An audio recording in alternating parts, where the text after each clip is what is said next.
Is it now? Thank you. Uh, Let me just maybe give you some minutes of life. I do not want to pull my own chair, but this is how really it started.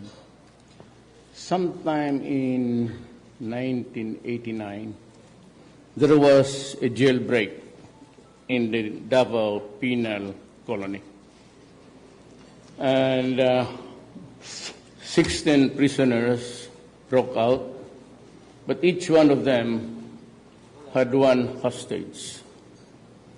It was a Sunday, a visiting day for the wives and families of prisoners, and something went terribly wrong.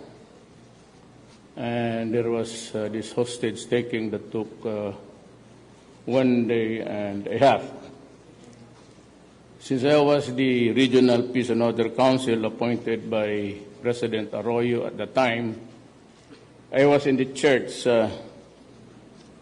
hearing Mass when my security whispered to me that President Corazon Aquino was on the line and she wanted to talk to me. And sabi niya na, Mayor, ano bang nangyayari dyan? So I was all alone really ignorant of what was happening on the north side of the Davao region. And I said, Ma'am, pasensya ka na, but I do not know what you're talking about. And he said that, well, anong klaseng arpo ka? There was this hostage taking, and they are already on the highway going towards Agusan. And so I hurriedly took the Air Force chopper and pumunta ako doon sa scene of the crime, Soko. Bumaba ako sa helicopter at lumapit ako doon sa isang jeep that was commanded by the prisoners. And a soldier pointed out a baby and a woman, at yung yaya pala yun, it was the auntie, not the mother who was carrying the child inside the prison. While they were scampering out, the mother was left behind. The mother was able to get out, but the yaya and the child was left behind. So two of the hostages. So and the soldier said that the baby was already blue, where she could not be fed by breastfed. So I went here, I said that if you would just release the baby and the child, I would gladly volunteer to take the place. So in not so many words, I was able to convince them to just travel to Davao. And I had the humiliation of being the hostage in my own city hall here.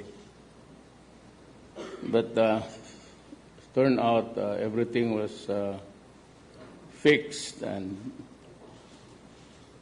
I was about really to kill them all, but it was Secretary Doresa, the ever-peaceful man called Corazon Aquino, and the President said, Mayor Duterte, I want that situation resolved peacefully.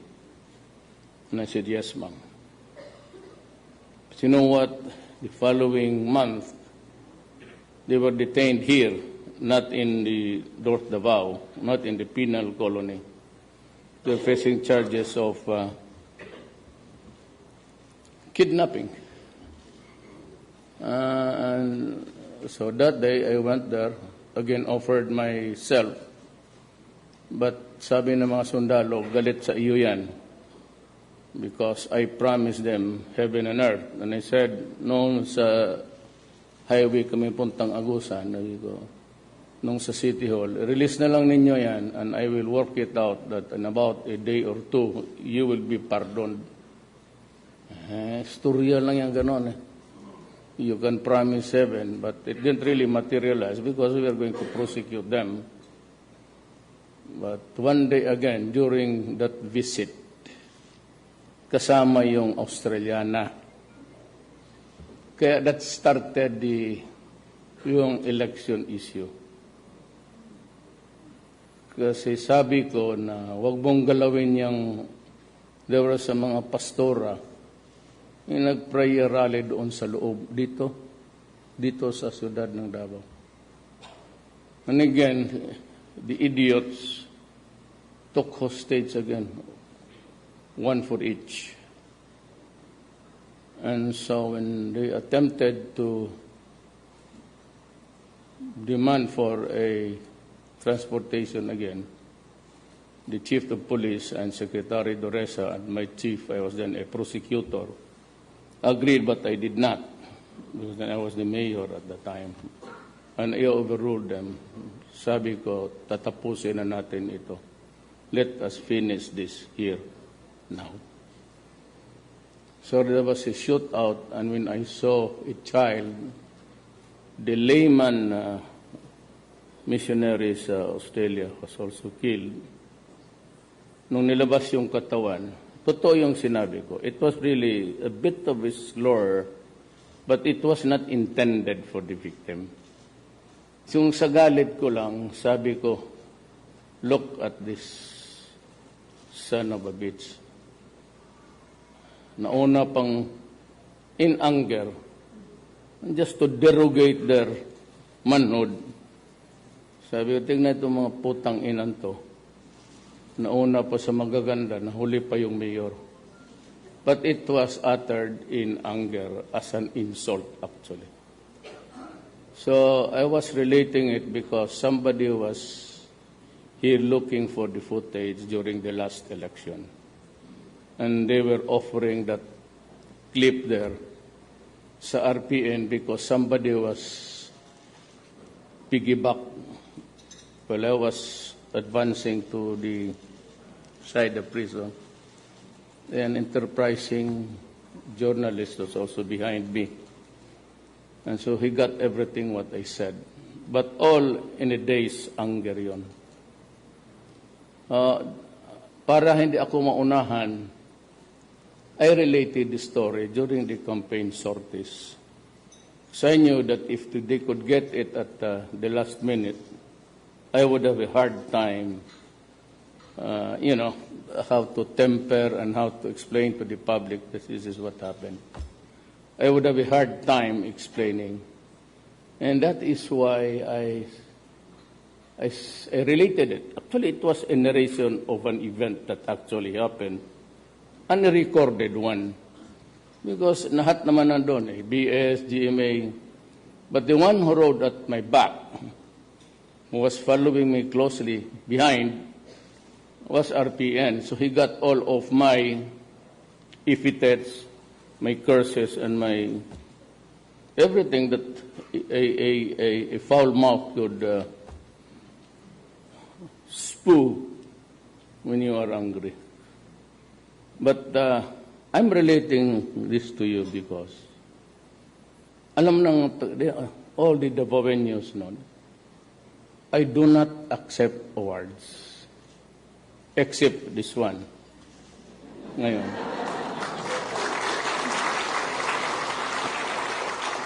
Because maybe I won't mention the name of the organization. They offered to award me for that particular incident in my life. And I said, and I made it as a matter of personal and official policy, not to accept award all these years. I would respectfully decline it, and I would always say, you do not give me an award or reward for the things that I have to do because I am paid to do that. Exactly. But ngayon kasi, maybe because it's high time that at least before I go beyond, I should have one award.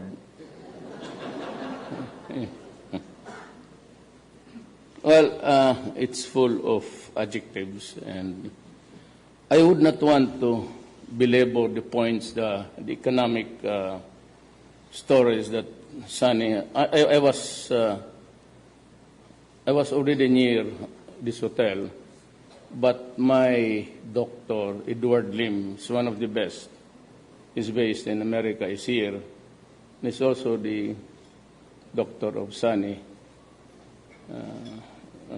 Panauna ako because of my spinal injury. He got this. He got also his because of a bad spill sa motor. But ang problema ko, I had an accident when I was already 68 years old. So C4 and C7 ang tinamaan talaga. My wife was working in the United States for quite a time. Since she has seen so many spinal operations gone awry, and she would not have nothing to do with it. So I am perpetually in pain. In a scale, something like 1 to 1 to 1 to, because I have the distraction.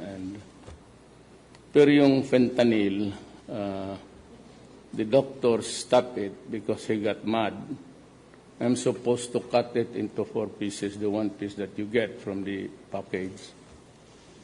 And there was a time na yung buong nilagay ko because more than just the disappearance of pain, you feel that you are on cloud 9. Para bang everything is okay with the world, nothing to worry about. Ang hindi ko na nakalimutan ko just before I went to the doctor is kinuha ko yung pain patch. Yung marka ng plaster nagpaiwan. So sabi niya, ano bang nangyari? Ginamit mo po? I said, hindi. Yung 1/4 lang. Sabi niya, wag mo akong bulahin. Nakikita ko na pumupula kasi yan eh. So he got mad. He said that, if you insist on doing things yourself, you might want to go to another doctor. So tiniis ko na lang, and true to the words of my older doctor, sabi niya, you just learn to bear with it. Anyway, tataas yung overtime, yung threshold mo sa pain, and get used to it. So now, 1, 2, 1, 2, 3, 1, 2. Minsan mag-abot ng 4.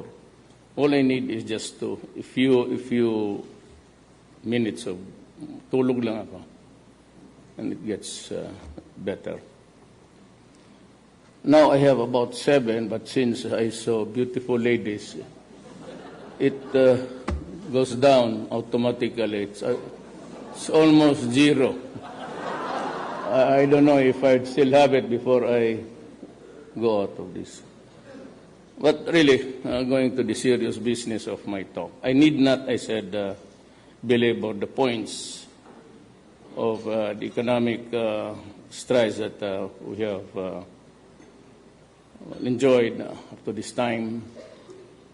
And anyway, Sunny is my childhood. Talaga magkasama ko, kindergarten hanggang, I got kicked out from Ateneo mga second year ago, but he stayed alone. But he was the consistent valedictorian sa klase namin. And a little of an advertisement also, commercial. He was one of the 2 Dabuenos who ever won the Voice of Democracy sa panahon namin. Yung sponsored by ng USAID,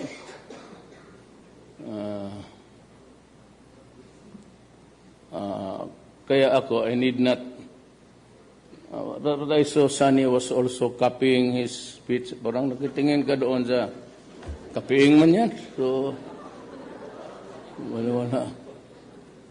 Ako, I remember, ang general weighted average niya was about 96.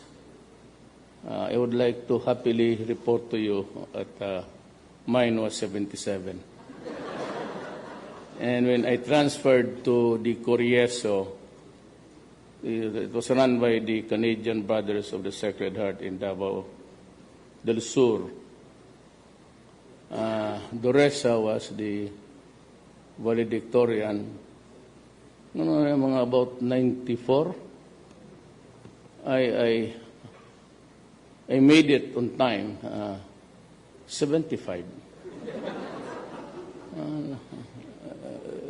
It's a bit okay. So I finished my high school in 7 years. So that would indicate to you how I mastered the art of skipping classes and just. Kasi kung may maghamon kasi sa akin na maglayas tayo, saan? Sambuanga. Sige. And won't you believe it? Before I graduate, nagtatapos ako ng second year, I was already touring Manila. Naglayas-layas ako. So, just like Marco Polo, that's how he got his fame. But, wala kasi akong maikwento sa inyong tin plate or my inspiration or my achievement. I was just a prosecutor. I was a trial prosecutor for 9 years. And in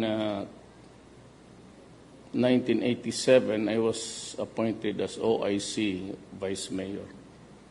But the agreement was that after a stint, because they placed the name of my mother, Soledad Duterte, in that list of persons who was going to take their oath of office because Cory Aquino was coming. But at the last minute, my mother balked at it and said she doesn't want a life of a politic. So ako yung nilagay nila. All you had to do was to replace with a white ink and type Rodrigo Duterte rin. And I said, I do not want to be a politician. Just want to be a judge because the ultimate target ko was to be a Sandigan Bayan judge. But along the way, I had this raucous with the OIC mayor and found myself running in 1988 as mayor. And I have been the mayor of the city up to the moment I ran for the presidency for 23 years. I was once upon a time a congressman and the vice mayor of my daughter. I don't know if you know her, but she's the one who mauled the sheriff in front of the public. So yun ang ano. But Davao then was at the crossroads of the events of our country. Katatapos lang ng martial law and, well, of course, the communists were very active. But since sometimes life is really strange, I come from a poor family, and we are just migrants. And when I was a prosecutor, actually, I was also at the same time handling the Nationalist Alliance for Justice, Freedom, and Democracy. And that is now what you would call the karapatan, the modern-day karapatan. Hindi alam ng gobyerno that I was traversing the ideological borders. Kasi ang paradigm ko, hindi naman sa it was not an antisocial thing. It was never a class struggle. But being poor, I was just really of limited dimensions of what would be an ideal life. So I was a bit more on the socialist side. I was never a member of the Communist Party of the Philippines. But I was already, was one of those few who could go to the mountains, and my passion is hunting. And so I was also one of the privileged who could go inside the forest of Davao region to hunt wild boars. And we were friends, and it did not take long before they also abandoned Davao. So we were able to progress. I just had to worry about criminals. The plain criminals, those who go on rampage, hold up, rape, and drugs. Alam ko na all that I could offer was my homegrown talent of persuading people just to go in peace. And so when Davao was seriously afflicted with drugs and crime, I was just new, but I had this warning to everybody. And with no apology, ganito yan, sabi ko na, go out of my city. Do not do drugs. Do not rape people. Do not kidnap people, because I will kill you. Do not destroy the youth of my city, because I will kill you. And that was the rule of the day. How many died, and for what reason, I really do not know. But when I became president, I already knew that there was a serious disorder sa society because of drugs. But it was not until I had the full access of the information and of the intelligence input did I realize that the drug problem had already engulfed my country.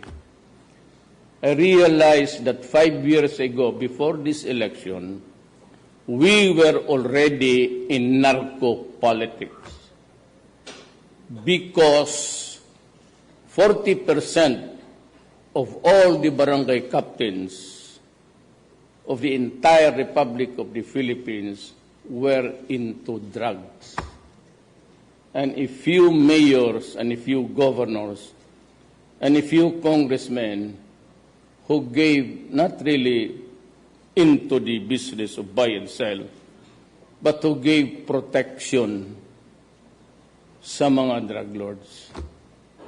Kaya noon, you could see the drug lords in Mindanao, even in Luzon, they strut around with so many bodyguards, 5 army, 5 pulis. Kaya ang mga pulis would never touch them with a 10-foot pole. Kasi makukompromiso sila. May mga bodyguard, powerful, the ever elite in this country. At pag naipit mo, all they have to do is to call Malacanang. At sabihin doon sa presidente, I'm not trying to attribute it to any particular president in our history. Tatawagan nila at sabihin lang nila, Presidente, tanggalin mo ito si Colonel, itong si because ayaw mas suplado, ayaw sumunod. So, they call Malacanang, they call Krami. At itong mga military, pati mga police, they get transferred. So, sinong gagalaw sa kanila? Walang lumalapit. No PNP officer in his right mind would really banggain nila itong mga to. So I realized that we had a very serious problem. We were already in narco-politics, and even itong si Dilima, for all of her totoo naman talaga yun. It's all true. The highest official to be corrupted, and she was corrupting everybody dyan sa Justice Department. Yan ang masakit sa atin. That is the most painful episode of modern day our generation had to endure. So what I did was to issue a severe warning that if you are into drugs, I will kill you. I just repeated the slogan here in Davao. And if you destroy the youth of my land, I don't give a shit. I will kill you. Total, ang ginamit ko naman ay, wala naman akong sinabing utusan ko ang pulis para patayin ka. I said, So if they want to prosecute me, where did I go wrong? Kasi ako yung sinabi ako ang papatay mismo. Hindi naman yung mga police pati yung mga army na all I did was to declare war. Because yung kay Santiago, about 3 years ago, General Santiago sa PDEA announced to the nation that there were already 3 million addicts and 92% of the barangays were already contaminated with drugs. It was really a gargantuan, huge, and I was really appalled. And so sinabi ko, I have to declare war. My orders to the police and the military was to destroy the apparatus. Now for the bleeding hearts, itong druga organization ito. And even if you have a shipload of drugs, kung hindi yan mababa at walang magpabili, it's not a dangerous thing. Just like guns, if stay in the warehouse, nobody's going to use it, hold it, perfectly all right. But once it is distributed and fall into the wrong hands,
anak ni Lucio Taon, magpabili dyan ng siyabok.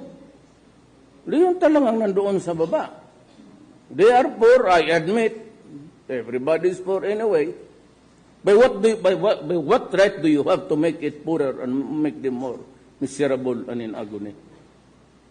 Ano din nakuha ng mga pare, pati mga human rights, pati itong tuntong presidente ng, you must be stupid. Itong ex-president ng Colombia, when Duterte is committing the same mistake, we cannot never be on the same mistake because I am not stupid, you are. Kasi ang Amerika nagbuhos ng bilyon because they were flooding America. All of the supplies of cocaine and heroin came from that country. Anong tinurong ng Amerika dito? Except to recommend for my prosecution in the International Court of Justice, Criminal Court. Gusto pa ako nagpapriso. Yung tinignan ko yung charter ng International Criminal Court, ang mga gago, hindi pala membro. Stupid. Sila mismo. Why? Because at one time the invaded Panama, a sovereign state, uprooted the president, brought him to trial in America to serve time in prison there. And Bush, who went to Iraq, ostensibly in search for weapons of mass destruction, nawala. That is why they avoided being members of the International Court of Justice, Criminal Court. Yan ang bulhan dito sa mundong ito. Kaya itong climate change, why was I reluctant? Not because I did not want climate change, but because of the distribution sa ratio. Sabi nila, well, 0.4 ganon tayo. Even our national says that we have to reduce it by 73, mas mataas tayo locally. But why? Because there are no sanctions. Ngayon, pag ang maliit ang Pilipinas, you violate the law. They can always rumble onto some other sanctions. Trade, they will cancel your quotas and everything. They can call your debt without any grace period. They can cancel. There are so many sanctions available to them. Tayong maliit, we cannot impose anything. But from a simple violation, they can always expand it to go into a gamot of so many sanctions. Yan ang hindi nakuha ng Pilipino because of the naivete. Pati yung pera, wala nakalagay dyan kung sino ang mag-contribute. What about $20 billion?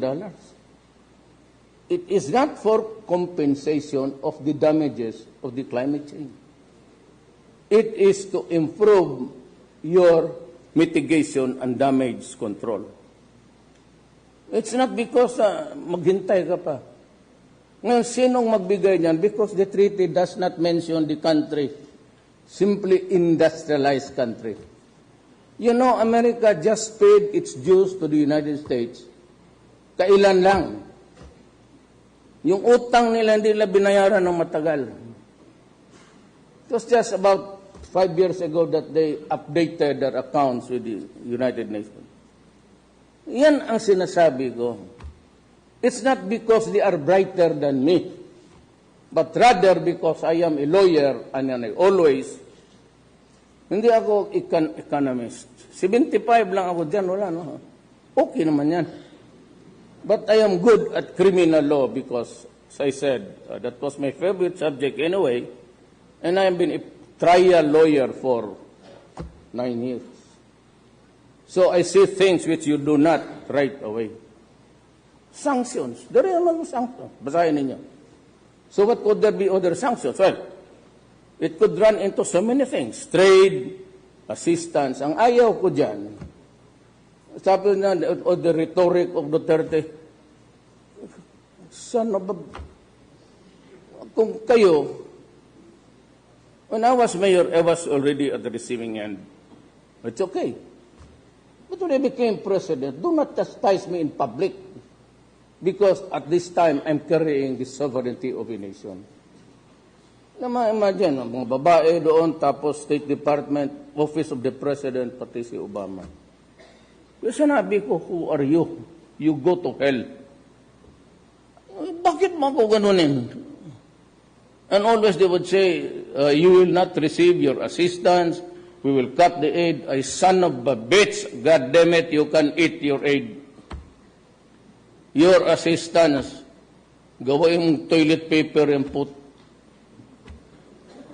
Bakit? Why do you have to? Para tayong patay gutom.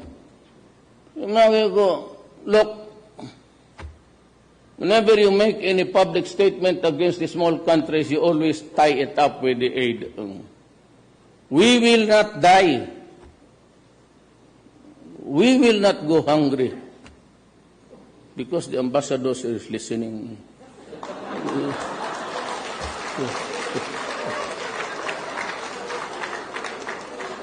He will help us. Well, we have been good with everybody. We were always a distant relative, an ASEAN distant relative of China because of our foreign policy. Hindi tayo makalapit, but during business with China, tayo naman, they were using as a, not really a fulcrum, but rather a leverage. Na, sige, you assert authority there. So, I mean, I have this arbitral award. What will I do with it? I'll go to China, tell them, President Xi Jinping, you have this award. I want you to go out of Spratly.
Just want to be friendly with you. Sabi nila, we always wanted to make friends.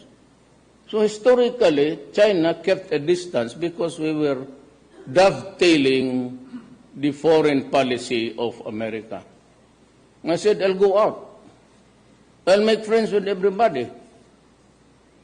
Then they started we ordered 23,000 M16 to upgrade our, tagal na kasi ang mga baril na yan eh. Loose na ang bore niyan. You know, when the bullet goes out of that barrel, may nag-i-spin yan eh. To make it has its own momentum. Wala na, maluwang na. So we ordered. Tapos sabi ng isang senador, we will not give the shipment to you. Fine. And I said, China said, we will give you. Russia said, we'll sell to you. Buy one, take one. Oh.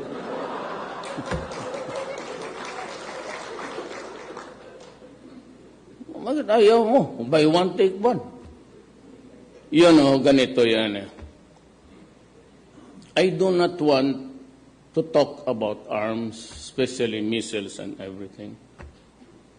Because if they start, and China insists that it is theirs, And they are there to stay because they claim it is theirs. We claim it is ours. The only way to resolve it is to go to war. Who wins? But if we go to war with China, it will be a massacre, is Mama. The only way is to talk. But I told them straight, Mr. President, there will be a time during my term that we have to talk about the arbitral judgment. But it cannot be now. Let us first be friends so that we can talk in a more civilized, non-hostile attitude.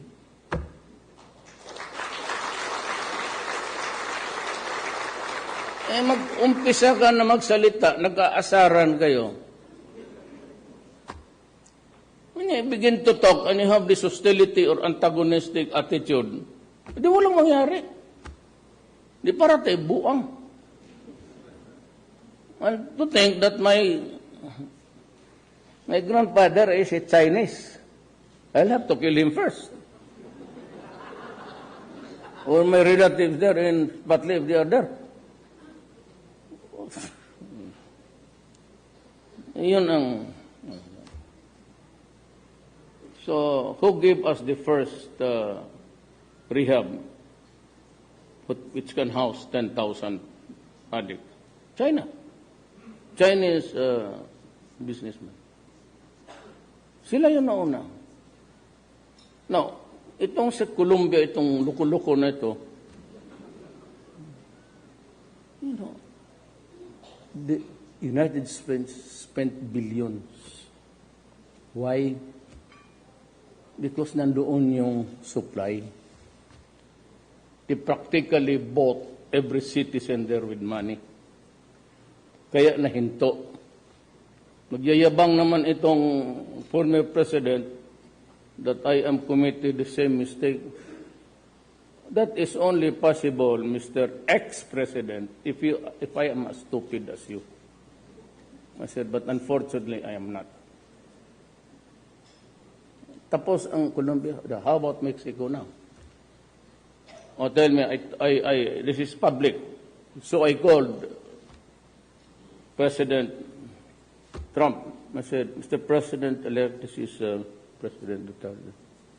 I'd like to congratulate you on your victory as President of the greatest nation on earth. Oh, yes, President Duterte, I heard that we have a bad fix with the State Department. Well, Mr. President, has nothing to do with you. Yes, I know. You are right.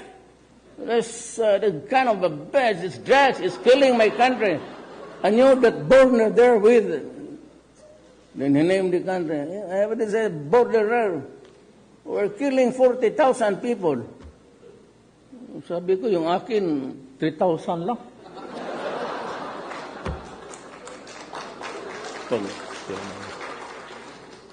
Ba't marami ng ingay? Gusto na ko idemanda.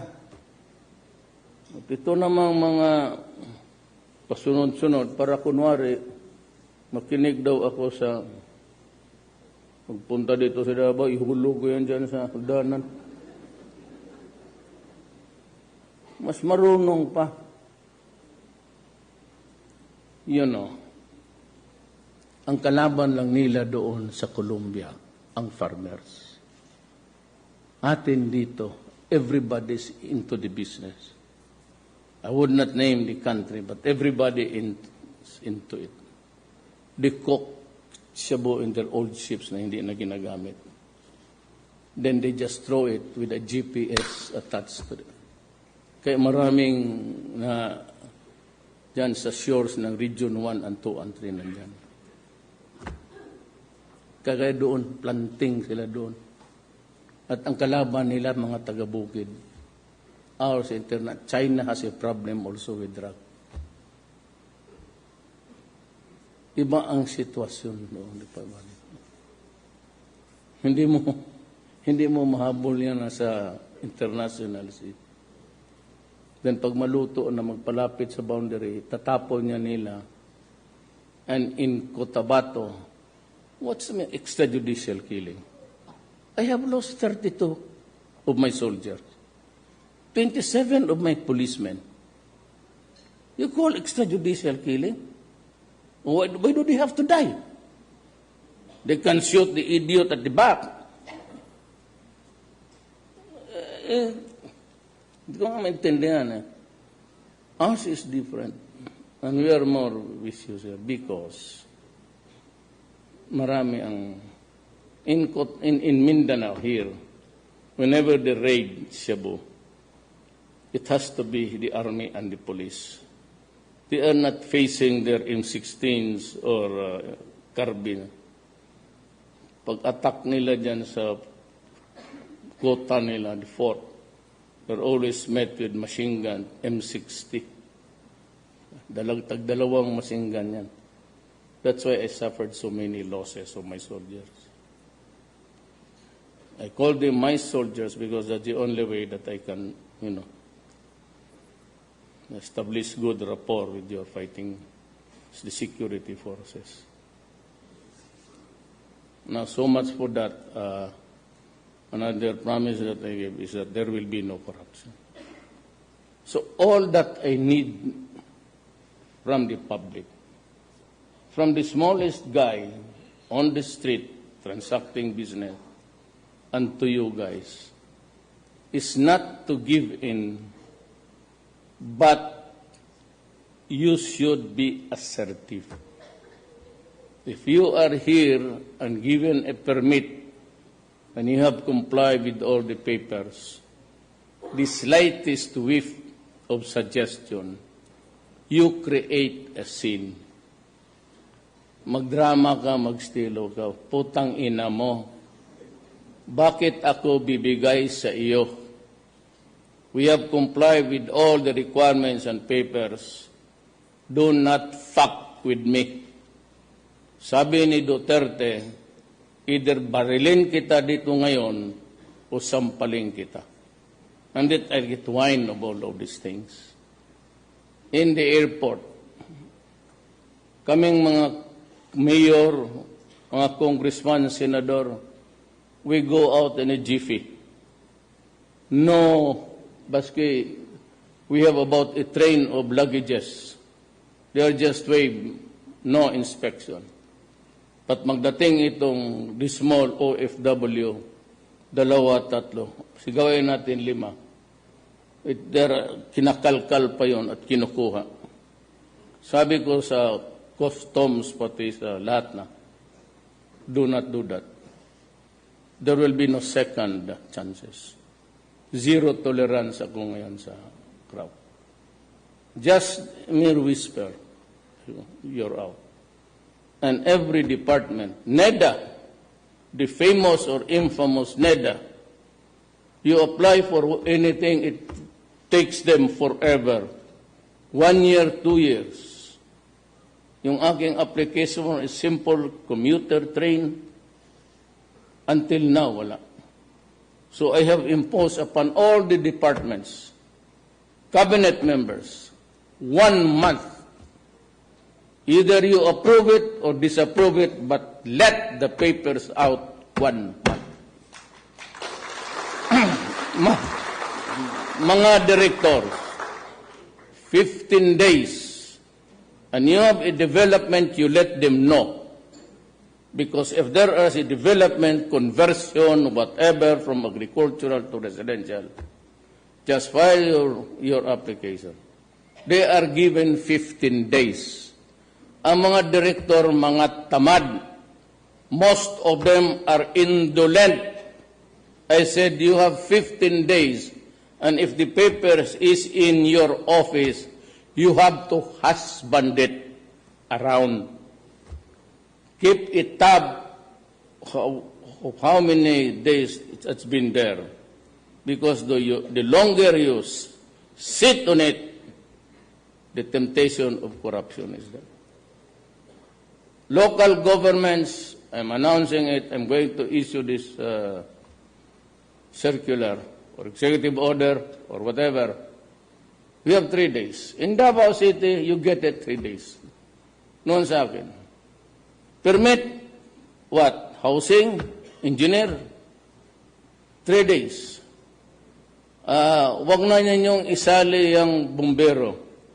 Kasi yung electrical connections, they go to the fire department, but before it can be approved, you have to buy a fire extinguisher from the idiot. If you want to buy it, turn it on sa mukha niya. Sprayhan mo and I will defend you.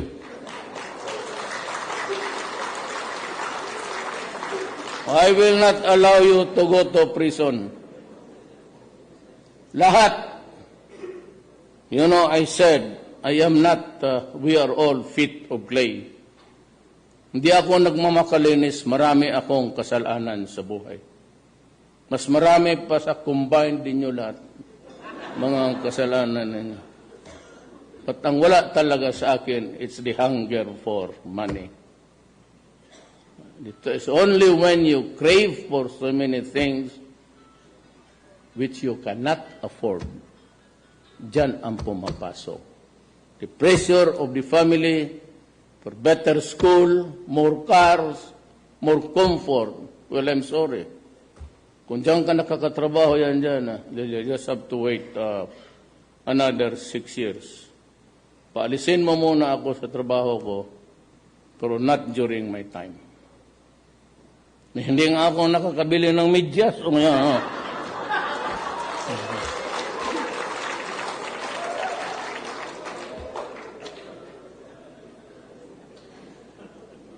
So criminality has to go. Basta ako, kung anong binibigay ninyo sa tao, isa sa uli ko talaga. Pag ini-cremate mo yung biktima mo, I will also cremate you. Fair is fair. If you rape a child, kill the child, ibigay kita doon sa elepante sa zoo. Have you raped her and I'll cremate you thereafter. Kasi itong Pilipino mahirap kausapin. Mahirap kausapin pilosopo. Now, I'll tell you a very strange thing. They say that itong death penalty, it never provided any relief, either as a deterrence or as a punishment. Meet it out. You know, before I'll show you. Nandiyan ba kayong who's got my briefing for today? Hindi ninyo dala. I'll give you an astonishing. Kaya wag kayong may mga media na credible. Doon na lang kayo sa Manila Times.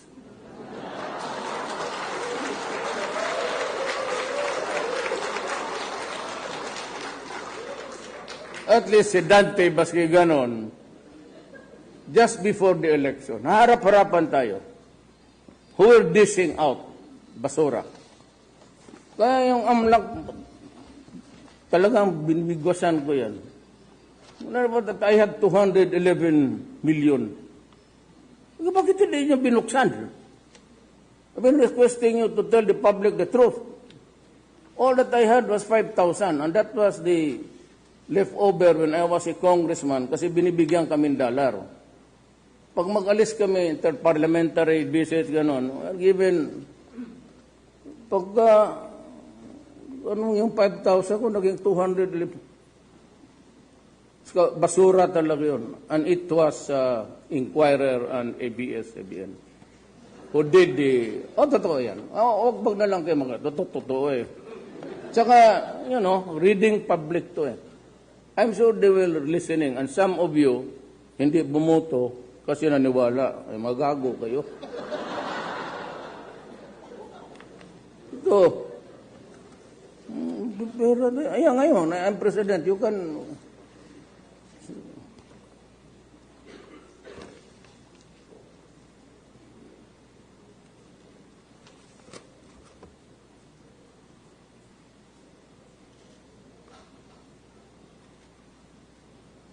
Is this the one that I got last night?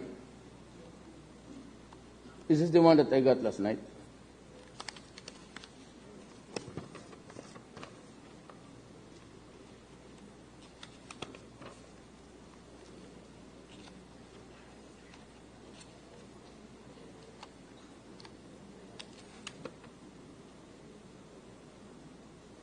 Magkunti-kwento lang muna kayo dyan.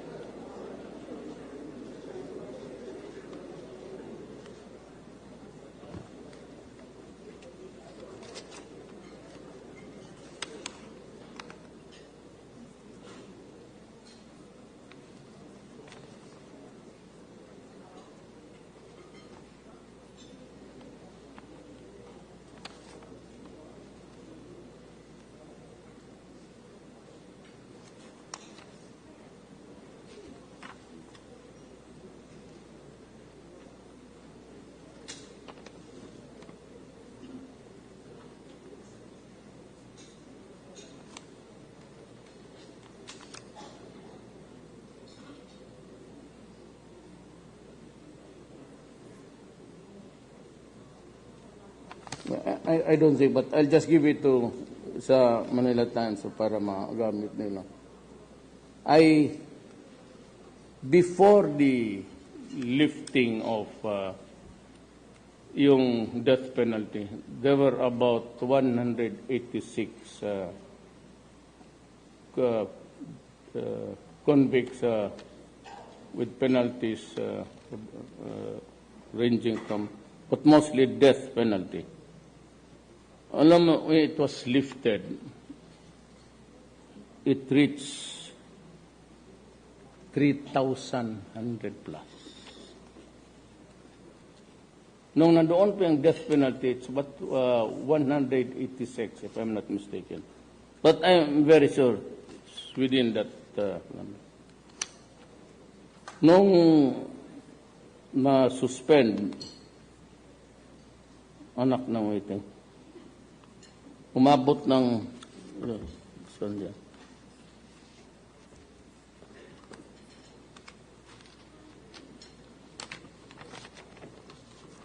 Wala dito. Doon sa yung natanggap ko nung anyway, that's I think it's here, but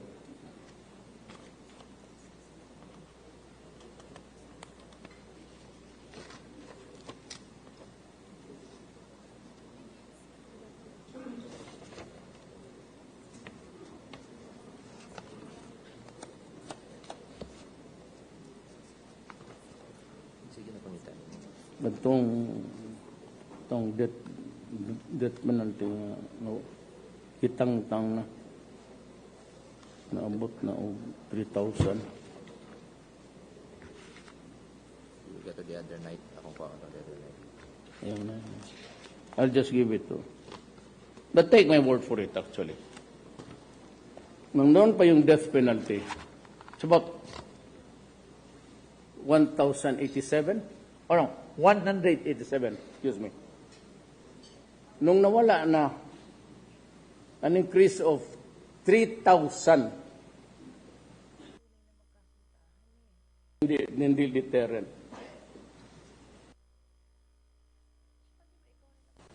Sabi niya,